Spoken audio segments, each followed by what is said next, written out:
Fala assim: que bom estar contigo. Glória a Deus. Pode se assentar, queridos.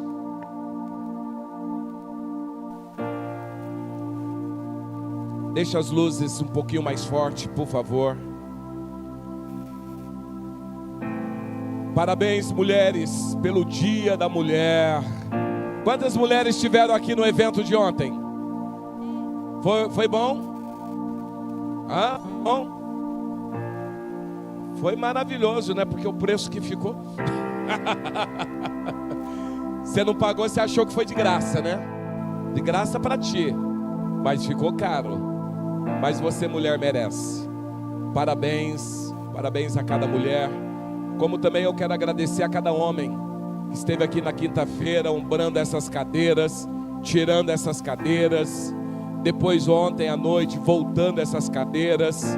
Obrigado, homens, pelo seu empenho, pelo seu trabalho, pela sua disposição. Vamos aplaudir o Senhor pela vida desses homens. Glória a Deus. Final do ano agora, queridos, nós vamos ter uma grande ceia de virada de ano. Vai ser maravilhoso. Se prepare. Como diz, prepara o din-din. Nós vamos contratar o buffet. Vai ser uma coisa maravilhosa. Ninguém vai ter que lavar prato. Ninguém vai ter que trazer frango. Vai ser um buffet maravilhoso. Agora é assim. Agora nós somos chique. Então tudo agora é buffet. Naquele nível que você viu de ontem para mais. Então se prepare, porque nós vamos ter aí uma virada de ano que vai ser extraordinário, vai ser maravilhoso, amém? Eu quero que a comissão logo já vai estar trazendo aí os valores, vai estar falando que como será, qual o valor, o que terá, e com certeza seremos abençoados. Irmãos, deixa eu te falar uma coisa. Eu quero alertar você para algumas realidades espirituais. Todo 18 horas é a virada do dia. E na virada do dia, se você liga as rádios do mundo, e eu sei que você não faz isso, você vai ver que é um momento onde a adoração, a idolatria está sendo levantado na nossa nação. Você precisa compreender o nível de batalha espiritual que nós estamos travando. Então, queridos, 18 horas, nós muito em breve teremos o maior culto. Hoje o maior culto é pela manhã. Porém, nós teremos 4 cultos muito em breve. Vou falar de novo, teremos 4 cultos muito em breve. E os cultos lotados, e o culto das 18 horas, que futuramente se tornará 19 horas. Vai ser um culto, queridos, onde nós vamos estar lotados. Mas nós precisamos entender o nível de batalha. Quando eu subi aqui no altar, minha visão ela se abriu, e eu vi pessoas amarguradas, pessoas algemadas, pessoas cativas, e o Espírito falando de uma forma muito nítida, muito clara. Essa noite é uma noite de libertação, onde vai libertar pessoas que entraram aqui amarguradas. E quando nós falamos, levante sua mão, comece a orar, meu irmão, você tem que orar de verdade. Você tem que fazer batalha espiritual de verdade. Você não pode ficar dando moleza não, meu irmão. Você precisa guerrear contra o mundo espiritual. Você precisa lutar contra sentimentos. Olha aqui para mim, contra sentimentos. Porque às vezes, diante de um sentimento ruim, nós não reagimos. Nós simplesmente nos calamos diante de um sentimento opressor. Diante de algumas algemas, nós nos calamos. E o Espírito Santo, Ele quer nos levar a esse entendimento espiritual. Então eu quero combinar algumas coisas com você. A primeira coisa, quando você chegar na igreja à noite, se assente nas primeiras cadeiras. Não se assente lá atrás, venha para as primeiras fileiras. E faça isso, meu irmão, enquanto ainda há tempo. Porque chegará o dia, se você chegar atrasado, você não vai sentar. Porque vai ter multidões neste lugar. Entendeu? Então, aproveita, se assente nas primeiras fileiras e se prepare para aquilo que o Senhor vai fazer neste lugar. Segundo, quando você sentir, quando for momento de orar, ore. Momento de orar em línguas, ore em línguas. Momento de adorar, adore. Momento de batalhar, batalhe. Momento de marchar, marche. Momento de você reagir contra o reino do Espírito. lembrando que nós temos autoridade em nome de Jesus. Olha para a pessoa do teu lado. Você está sentado ao lado de um guerreiro. Sabia? Sabia que tem um guerreiro aí do seu lado, um homem, uma mulher de Deus que guerreia e que não vai permitir com que nenhuma obra maligna atrapalhe a sua caminhada cristã? Quantos aqui conseguiram identificar um guerreiro aí? Conseguiram? Tem guerreiro aí do teu lado? Tem homem de Deus neste lugar? Tem mulher de Deus neste lugar? Então aplauda bem forte, diga aleluia. Glória a Deus. Eu quero falar nessa noite sobre o tema gerando milagres. Diga, gerando milagres. 1 Reis capítulo 18, verso 43. Hoje pela manhã não funcionou, mas agora funcionou, então vai ficar mais fácil. 1 Reis 18, verso 43. Vai e olhe na direção do mar, disse ao seu servo. E ele foi e olhou. Não há nada lá, disse ele. 7 vezes Elias mandou, volte para ver. Na 7ª vez o servo disse, uma nuvem tão pequena quanto a mão de um homem está se levantando do mar. Então Elias disse, vá dizer a Acabe, prepare o seu carro e desça, antes que a chuva o impeça. Enquanto isso, nuvens escuras apareceram no céu, e começou a ventar, e começou a chover forte. Que nessa noite, Pai, essa palavra possa entrar no nosso espírito, que possamos compreender a dimensão desta verdade espiritual, que os nossos olhos nessa noite se abram, e que possamos gerar milagres, viver milagres, desfrutar de milagres, que possamos ter experiências contigo. Fala conosco nessa noite, meu Pai. Toma as nossas vidas, no nome de Jesus. Amém. Na época do profeta Elias, o reino de Israel estava numa crise espiritual muito forte. Estava reinando sobre Israel Acabe e Jezabel. Todos nós já ouvimos falar de Jezabel, mas também já ouvimos falar de Acabe. Jezabel, aquela mulher terrível. E o ditado diz que por detrás de toda Jezabel existe um Acabe. E Acabe é aquele que é omisso. Por detrás de uma mulher que muitas vezes é mandona, por detrás de uma mulher que muitas vezes é opressora, existe um homem omisso. E Acabe era um homem omisso, era um rei omisso. E Jezabel, todos nós já conhecemos a história de Jezabel. De vez em quando se repreende por aí o espírito de Jezabel, né? Manda embora o espírito de Jezabel e algumas mulheres, mas também tem que mandar o espírito de Acabe embora, né? Tem muito homem aí que tem o espírito de Acabe.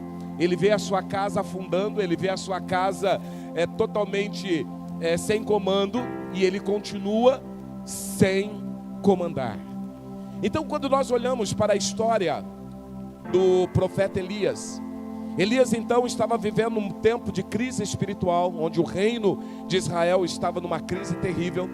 Jezabel, Acabe então reinava, e era o momento então que a nação de Israel estava se afastando do Senhor. Israel então estava começando a adorar a Baal, a adorar a outros deuses. E aí, queridos, a gente sempre para e começa a refletir: como pode alguém que já teve uma experiência tão profunda com Deus, como pode alguém que já teve uma experiência tão verdadeira com Deus, um dia se afastar da presença de Deus e começar a adorar a outros deuses, adorar a ídolos? E era exatamente isso que estava acontecendo com a nação de Israel. Eles viveram uma experiência poderosa com Deus. A história da nação de Israel é uma história maravilhosa. Eles viram Deus de uma forma tão real, tão nítida. Mas agora, diante do reinado de Acabe e de Jezabel, eles agora estavam se afastando e eles estavam agora adorando a outros deuses. Algo, queridos, que nós precisamos tomar muito cuidado é com o nosso coração. O coração do homem muitas vezes tem a tendência de se afastar de Deus, tem a tendência de se perder, e muitas vezes começa a cometer as maiores atrocidades, como a idolatria. De vez em quando eu me deparo com pessoas que um dia já professaram a fé cristã, e essas pessoas agora estão seguindo a outros deuses. Pessoas que um dia foram cristãs, seguiram a Cristo, agora se afastaram, estão com uma vida totalmente entregue ao mundo, entregue às destruições do mundo.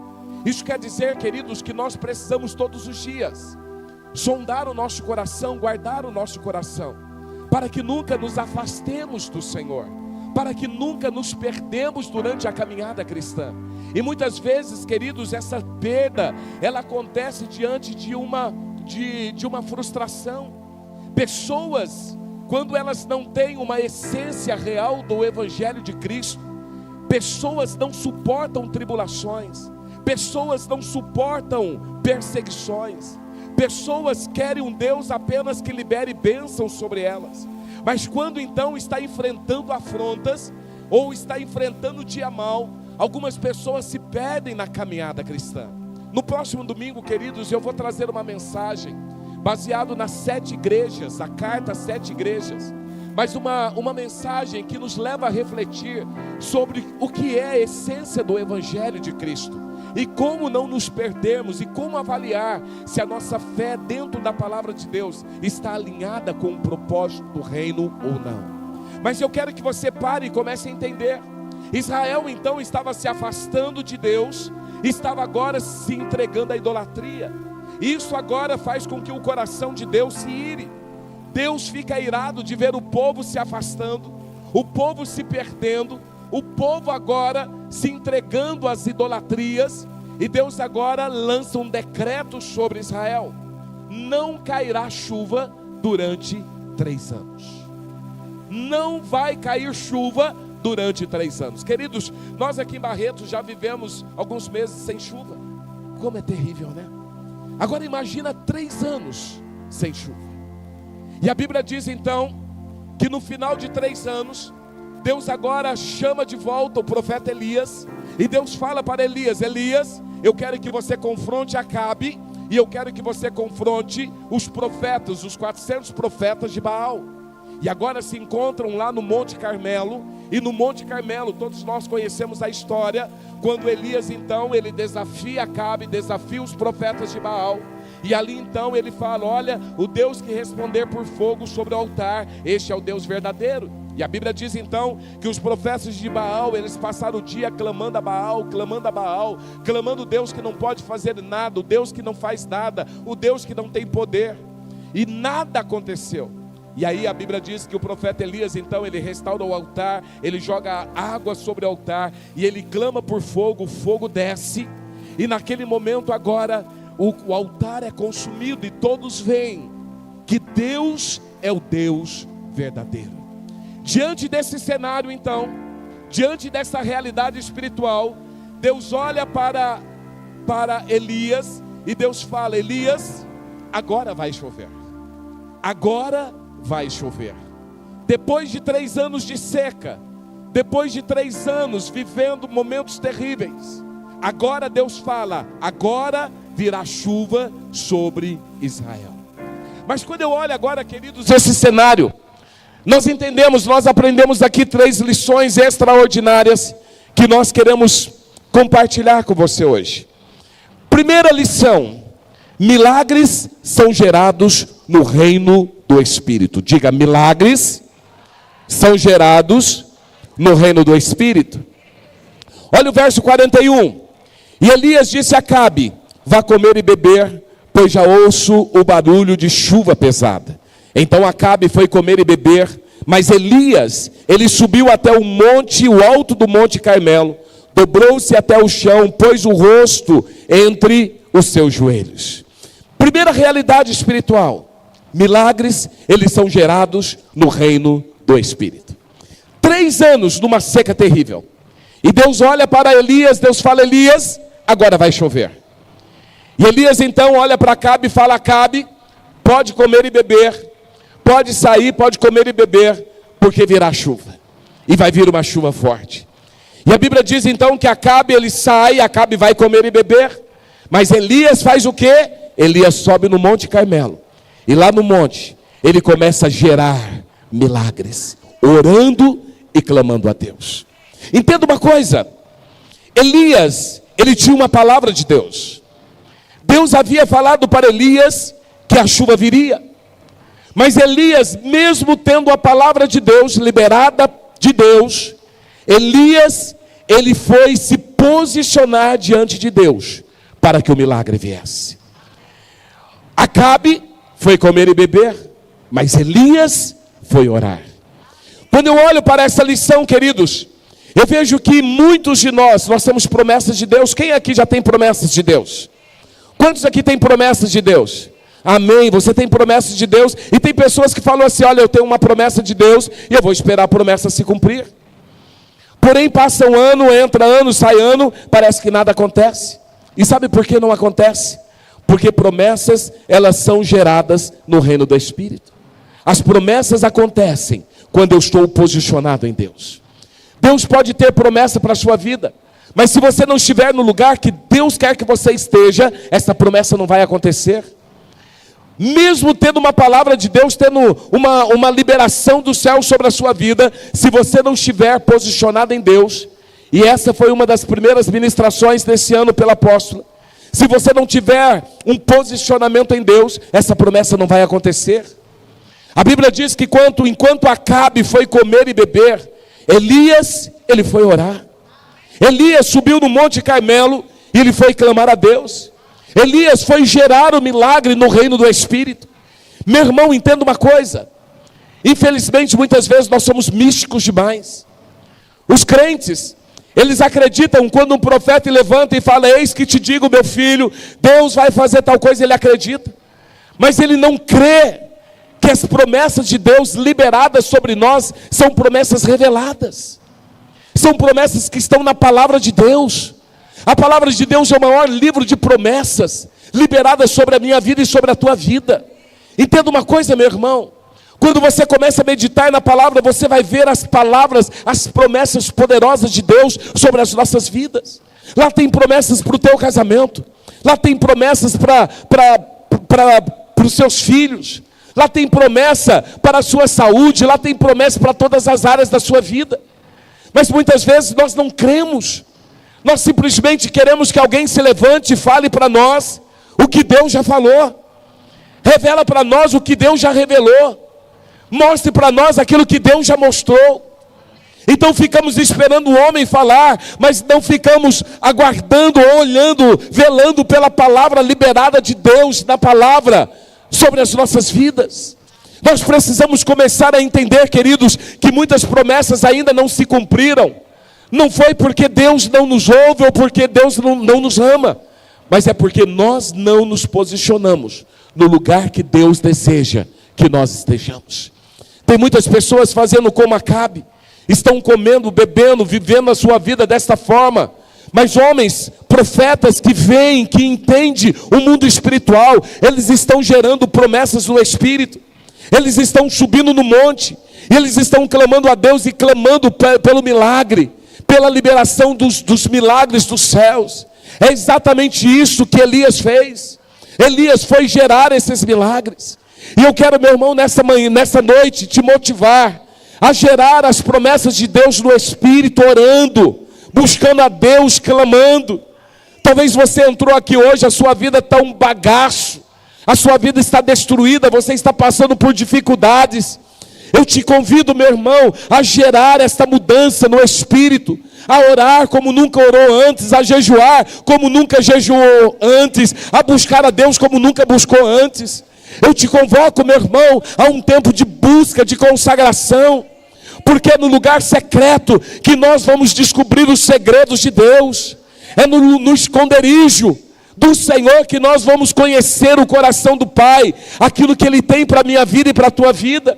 E foi exatamente isso que Elias fez. A Bíblia também, ela nos revela aqui em Atos 16, verso 25. A Bíblia conta aqui a história de Paulo e Silas. A Bíblia diz, Paulo e Silas, por volta da meia-noite, Paulo e Silas faziam o quê? O que Paulo e Silas faziam? Eles estavam o quê? Numa condição, eles estavam na praia, estava tudo maravilhoso na vida deles, amém? Era isso? O que estava acontecendo com eles? Estavam presos. A Bíblia diz que no momento que Paulo e Silas estavam presos, eles, por volta da meia-noite, eles oravam e cantavam hinos a Deus. E a Bíblia diz que os outros presos escutavam. Quando, de repente, verso 26, sobreveio o tão grande terremoto que os alicerces do cárcere se moveram. E logo se abriram todas as portas e foram soltas as prisões de todos. Irmãos, tenta imaginar a cena.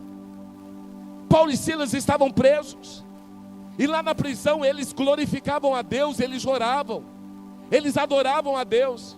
E a Bíblia diz que no meio da adoração, no meio da oração, veio um terremoto e fez com que as portas das prisões se abriam. Se você começar a buscar os relatos aqui da igreja primitiva, se você buscar aqui o relato dos apóstolos, você vai ver que isso aconteceu com Pedro. Quando o anjo entra na prisão e solta ele, estava preso lá no meio de soldados, e eles dormem, e o anjo vem, tira Pedro dali. Irmãos, tudo isso é quando nós, a igreja, começa a orar.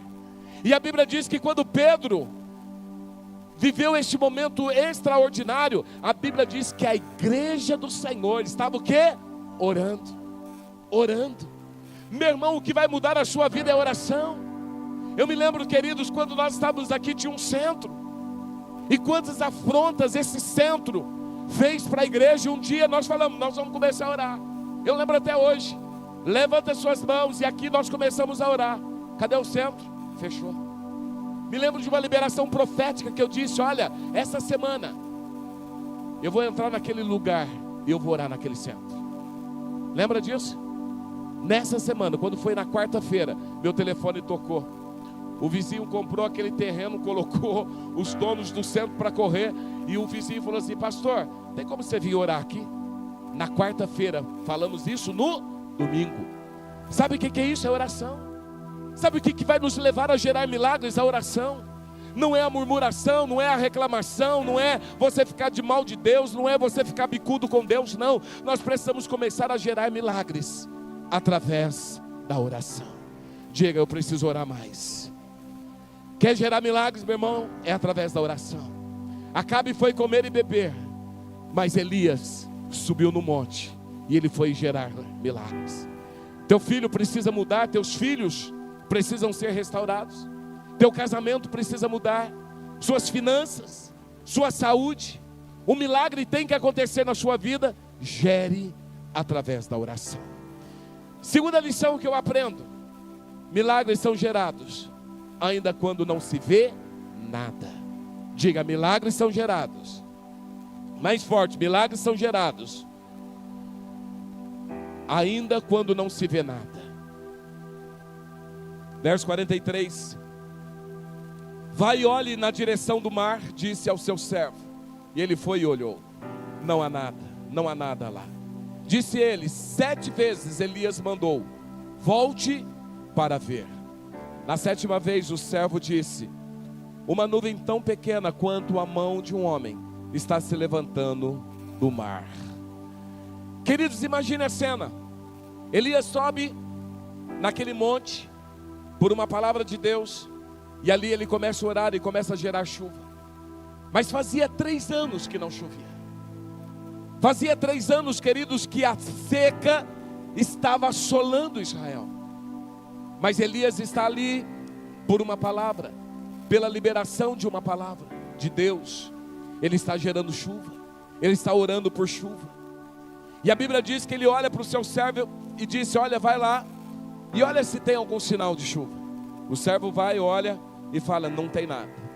E ele volta, e Elias continua orando, e Elias fala, vai lá de novo. Durante 7 vezes, Elias então, ele não via nada com os olhos naturais, mas ele enxergava com os olhos da fé. Entenda uma coisa, o milagre, primeiro eu vejo com os olhos espirituais, depois eu falo pela fé, depois acontece no mundo físico. Primeiro eu vejo com os olhos espirituais, não são olhos carnais, meu irmão. Sabe qual que é o nosso problema? Nós queremos viver o sobrenatural de uma forma muito real, muito natural. O sobrenatural tem que se tornar natural em nossas vidas, sim. Mas tem pessoas que olham e falam assim, não estou vendo nada, quer dizer que não vai acontecer. Eu estou orando pelo meu casamento, mas o casamento não muda, a mulher não muda, o marido não muda. Eu estou orando pelas finanças, mas parece que quanto mais eu oro, mais assombração aparece. Eu estou orando para que algo aconteça, mas não acontece nada. Eu estou orando pela saúde, e quanto mais eu oro, o diagnóstico médico fala que não tem jeito. Já viveu essa cena? Elias estava gerando chuva, porém cada vez que ele mandava o servo olhar, o servo não via nada. Mas a Bíblia diz que Elias continuou orando, continuou gerando. Na 7ª vez, algo acontece. Mas se Elias não tivesse chegado na 7ª vez? E eu quero te perguntar, meu irmão, quantas vezes você tem paciência de persistir em algo que Deus tem te dado? Porque às vezes nós começamos a orar e começamos com uma oração eloquente, né? Bravo. Deus, eu creio, olha, Deus, eu sei que o Senhor vai fazer. E aí parece que não acontece nada. Aí levantamos com muita autoridade, oramos e parece que nada acontece. Aí a gente começa a mudar o discurso. A gente começa a confessar outras coisas. A gente começa a falar, não, eu sei, porque Deus tem o seu tempo. Já viu aquela enfermidade que a pessoa fala assim, olha, a enfermidade, não, tem enfermidade aqui, é porque Deus quer. Meu irmão, não tem enfermidade que Deus queira, não. Deus permite. Mas não existe doença de Deus, não, meu irmão. Não tem doença que Deus quer, não. Ah, Deus quer que você fique doente. Não, Deus não quer que você fique doente, não. Deus quer que você exerça fé. Deus quer que você receba um milagre.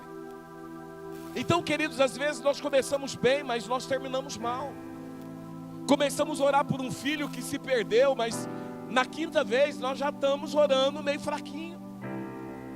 Nós começamos a orar por um projeto e começamos bem, mas como parece que nada aconteceu, nós começamos a desanimar. Mas a Bíblia diz que o profeta Elias, quando chega na 7ª vez, ele toda hora mandando o menino, vai lá. E sabe por que ele fazia isso com tanta eloquência? Porque ele via. Porque Elias já estava vendo a chuva. Ele já estava vendo a tempestade com os olhos espirituais. É por isso, irmãos, que primeiro a gente vê com os olhos espirituais. Irmãos, entenda uma coisa, eu sei o que Deus vai fazer aqui nesse ano. Meu irmão, eu entro aqui, eu chego pela Avenida das Nações, eu vejo uma multidão naquele lugar, eu desço a 12, eu vejo uma multidão aqui. Eu olho para as portas dessa igreja, eu vejo multidões. Eu vejo pessoas vivendo milagres. Paralíticos andando, cegos enxergando, surdos ouvindo. Eu vejo aqui cancerosos expelindo os seus tumores pela boca. Eu vejo milagres acontecerem neste lugar, queridos. Isso vai acontecer porque é uma liberação de Deus para nós. E esse ano, meu irmão, vai ser diferente de todos os anos. Eu tenho profetizado aqui, queridos, 4 cultos. Muito em breve teremos 4 cultos. Eu estou pensando até de começar a fazer fono, porque com 2 cultos já fico rouco, imagina com 4. Jesus amado. Mas eu vejo muito em breve, queridos, Deus nos dando um campus. Eu vejo, queridos, Barretos sendo conhecida não como a festa, a terra da festa do peão, não a terra do hospital do câncer, não, mas Barretos sendo conhecida pelo avivamento de Deus. Sabe por que eu creio isso, queridos? Porque é um projeto do coração de Deus. Porque antes de nascer no meu coração, nasceu no coração de Deus. Porque Deus tem pressa. E sabe por que tudo isso? Porque Jesus está voltando. O tempo está sendo abreviado. Ele está acelerando o tempo. Nós viveremos o sobrenatural de Deus, porque a qualquer momento a trombeta vai soar. E Deus está salvando em massa. Ontem, apóstola, no trabalho das mulheres, que foi uma maravilha. Eu sei, não estive aqui, mas eu sei que foi uma maravilha. Tinha um garçom trabalhando aqui, falando, eu estou arrepiado. Eu estou andando aqui, eu estou arrepiado. O que é isso, meu irmão? É Deus. Deus está se movendo de uma forma sobrenatural. Eu entendo, queridos, a batalha que nós travamos muitas vezes no culto. Achamos que é natural, é normal. Não, meu irmão, é porque o diabo sabe o que Deus vai fazer aqui. Até o diabo sabe, mas tem crente que não sabe. Você consegue entender isso? O diabo sabe, tem crente que não sabe. Eu quero que você comece todos os dias a orar por esse projeto. 4 cultos, o nosso campus, Deus se movendo de uma forma sobrenatural, porque isso vai acontecer. Eu vejo com os olhos espirituais. O profeta, ele via, ele via a chuva, e conforme ele mandava o rapaz ir lá e olhar o que estava acontecendo, o rapaz voltava, ó, não tem nada. Mas o profeta dizia, eu sei que não tem, mas algo vai acontecer. E ele gerando no Espírito, meu irmão, aprenda a gerar milagres no Espírito. Lá na sua casa, gere milagres. Talvez você está passando por lutas em alguma área da sua vida, gere milagres. Nós precisamos ser cristãos verdadeiros, geradores de milagres, porque há um Deus poderoso. O Deus que servimos não é Baal. O Deus que servimos é o Deus que responde com fogo, mesmo tendo água sobre o altar. O Deus que servimos não é o Deus de Baal, que eles gritaram a noite toda, o dia todo, eles clamaram, eles se cortaram e nada acontecia. Mas o Deus que nós cremos é o Deus que responde por fogo.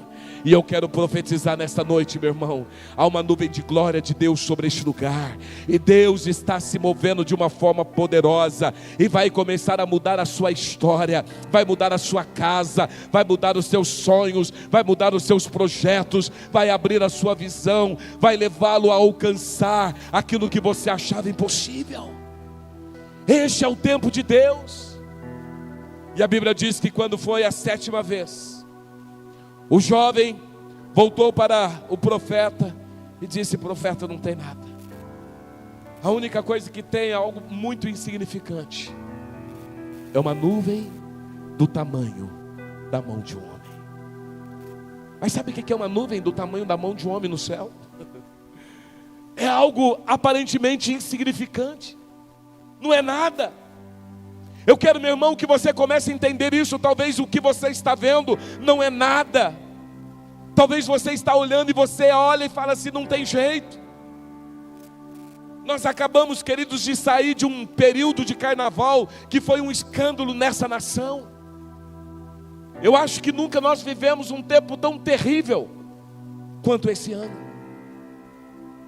Nunca vivemos um tempo com tantas atrocidades, com tanto atrevimento dos demônios como esse ano.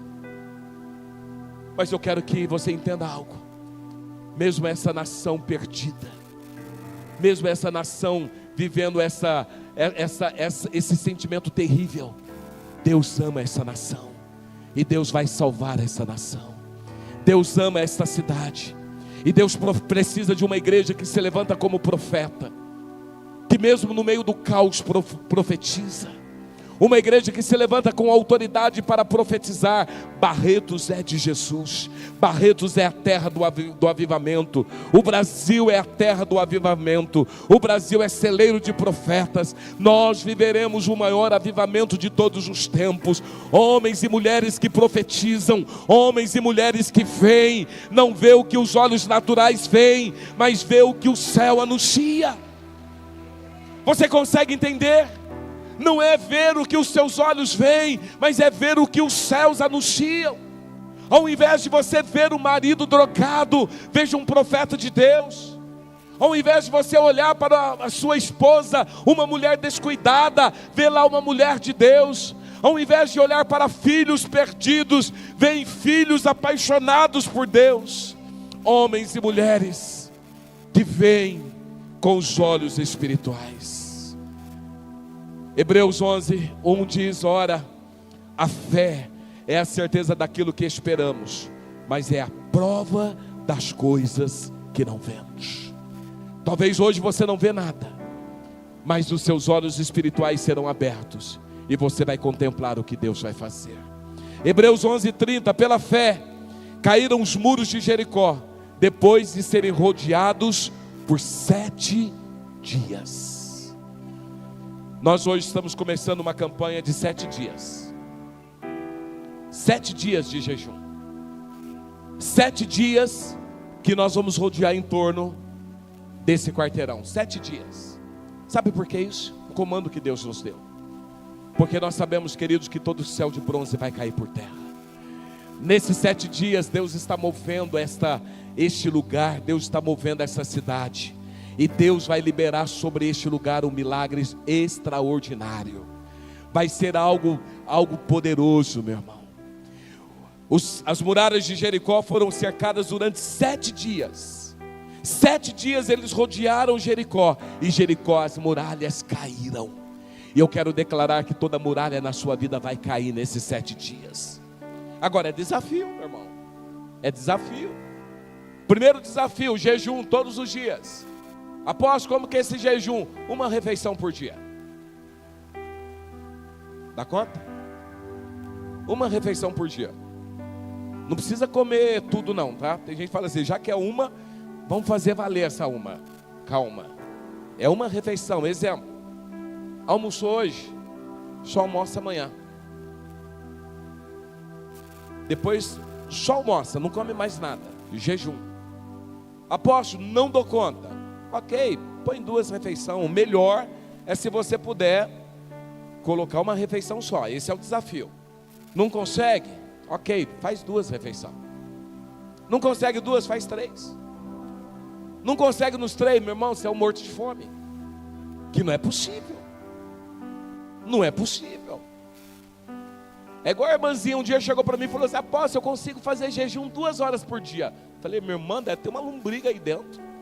Sério, que negócio horrível é esse?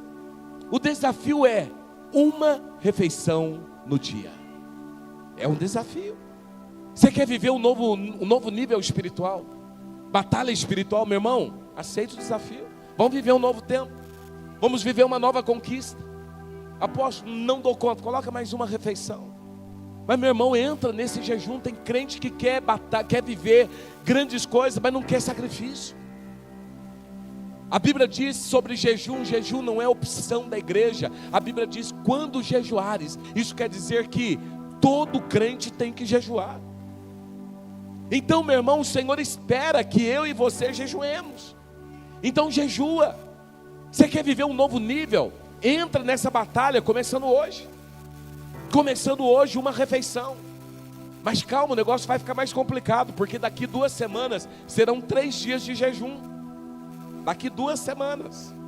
21, 22, 23. Apóstolo, você está matando. Meu irmão, ninguém morre não, meu irmão. Você pode morrer por outras coisas, mas morrer de jejum você não vai morrer. Mas é um desafio. Você quer ter novas conquistas? Você quer conquistar novos territórios? Você quer uma unção nova? Você quer viver os milagres de Deus? Comece a pagar um preço. Terceiro e último, uma pequena nuvem já é o sinal que o milagre está próximo. Diga, uma pequena nuvem. Diga bem forte, uma pequena nuvem já é o sinal que o milagre está próximo. Verso 44, na 7ª vez o servo disse, uma nuvem tão pequena quanto a mão de um homem está se levantando no mar. Então Elias disse, vá dizer a Acabe, prepare o seu carro e desça antes que a chuva o impeça. Enquanto isso, nuvens escuras apareceram no céu. Começou a ventar e a chover forte. Olha que coisa tremenda. Na 7ª vez o jovem vem e fala, olha profeta, a única coisa que tem é uma nuvem insignificante, do tamanho da mão de um homem. Quando Elias ouviu isso, o profeta que já vê o milagre da chuva, o profeta já via a chuva. Quando ele fala, tem uma mudança, mas é insignificante, o profeta fala, é o suficiente. Vá dizer a Acabe para ele subir, porque está vindo uma grande tempestade. E a Bíblia diz que naquele momento o céu escurece e começa a vir uma forte chuva. Queridos, olha que coisa tremenda. Há 3 anos não chovia. O profeta, quando olhou e viu, recebeu o relato de uma nuvem muito pequena, já era o suficiente. Já era o suficiente para o milagre vai acontecer. O milagre está acontecendo porque ele tinha convicção. Queridos, nós precisamos abrir a nossa visão espiritual, porque os sinais estão acontecendo por todos os lados. Deixa eu te falar de novo, os sinais estão acontecendo, meu irmão. Deus já está mandando a nuvem no céu. O sinal já está diante de nós. É só nós começarmos a viver o sobrenatural. O milagre está diante de você, o milagre na sua casa, o milagre na sua família. A pequena nuvem é o suficiente. Quando nós abrimos a nossa visão espiritual, a pequena nuvem é o suficiente. Os sinais estão se manifestando. Queridos, Deus tem movido a igreja de uma forma maravilhosa, de uma forma extraordinária. É sinal que o avivamento de Deus está chegando até nós. Vou falar de novo, é sinal que o avivamento está chegando. Deus está liberando o sinal do céu, e nós precisamos começar a viver esta verdade, esta realidade espiritual. Nós precisamos começar a levantar a nossa voz profética. Nós precisamos começar a profetizar sobre a terra. Nós precisamos começar a profetizar sobre situações, sobre realidades. Nós precisamos começar a nos levantar com uma voz profética nessa nação. A igreja é a voz profética dessa nação. Lembra de Ezequiel? Um dia Deus leva Ezequiel a olhar para o vale de ossos secos. E naquele tempo Deus usa Ezequiel com um propósito. Mas hoje, queridos, Deus está levantando a igreja com uma voz profética para profetizar nesse tempo. Deus está levantando você para profetizar na sua casa. Deus está levantando você para profetizar na empresa. Deus está levantando você para profetizar na vizinhança. Não profeta do caos, não profeta da destruição, mas profeta da restauração de Deus, profeta da mudança que Deus fará na nossa nação. Quantos profetas nós temos aqui hoje, meu irmão? Eu não ouvi quantos profetas temos aqui hoje. Profetas que vão se levantar com autoridade, vão olhar para o caos, mas não se importará com o caos, porque a sua visão espiritual se abrirá, e você vai exercer a autoridade neste lugar. Entenda, a Bíblia diz, queridos, lá em Romanos, a palavra de Deus nos fala em Romanos 8,19, a natureza aguarda com grande expectativa a manifestação dos filhos de Deus. E quando você olha a tradução desse termo, original desse termo, filhos, é ruios. Ruios é filho maduro, filhos legítimos. Então existe uma expectativa da natureza pela manifestação dos filhos maduros, dos ruios de Deus, que vai se levantar nessa nação para mudar a realidade através da voz profética. Meu irmão, eu quero que você abra a sua visão. Eu quero que você comece a profetizar sobre a sua casa. Eu quero que você comece a profetizar sobre a igreja. Eu quero que você comece a profetizar sobre realidades do caos e comece a abrir a sua visão espiritual. Algo novo está acontecendo, algo novo está surgindo. Deus está se movendo de uma forma sobrenatural, e a igreja do Senhor, revestida de poder e autoridade, é a autoridade do céu na terra, para mudar a realidade desta nação. Olha para o teu irmão e fala: você está entendendo, meu irmão? É sobre você. É você, Deus quer usar você. Fica de pé no seu lugar. Eu quero uma igreja que profetiza. Eu quero que o Ministério do Louvor venha aqui à frente, e nós vamos começar a profetizar nessa noite. Você vai começar a abrir a sua boca. Não sei, meu irmão, como você entrou aqui hoje. Eu não sei como está a sua vida, eu não sei como está a sua casa, mas você sabe, Deus também sabe. E eu quero que você comece agora a profetizar. Eu quero que você comece a abrir a sua boca. Eu quero que você comece agora a mudar realidades espirituais. Eu quero que você se levante como verdadeiro profeta. Comece a orar, meu irmão, comece a orar. Comece a declarar aquilo que Deus quer fazer na sua vida. Comece a profetizar sobre o caos. Talvez você está vendo aí a sua família perdida. Comece a profetizar sobre ela. Talvez realidade financeira totalmente destruída. Comece a profetizar sobre ela. O profeta, quando uma pequena nuvem é o suficiente para o milagre, é o suficiente para viver um novo tempo em Deus. Então eu quero ouvir a voz da igreja agora. Eu quero ouvir a voz da igreja nesta noite. Começa a profetizar agora. Vamos lá, abra a tua boca, meu irmão. Abra a tua boca como verdadeiro soldado. Começa a profetizar. Senhor, nesta noite começa a mudar a realidade espiritual dos teus filhos. Começa a mudar a realidade espiritual da sua igreja. Começa a levar a sua igreja a um novo nível. Deus, nós queremos abrir a nossa visão espiritual para enxergar o que os olhos carnais não são capazes de enxergar. Levanta uma igreja forte, um povo forte. Eu quero declarar, Senhor, que não haverá enfermos no nosso meio. Não haverá enfermos, não haverá destruição neste lugar. Não haverá, Senhor, pessoas oprimidas neste lugar. Deus, no nome de Jesus, exercemos a autoridade do teu nome. Vai erguendo a tua voz, vai erguendo a tua voz, vai erguendo a tua voz, vai orando, vai declarando, vai falando: Senhor, eu creio.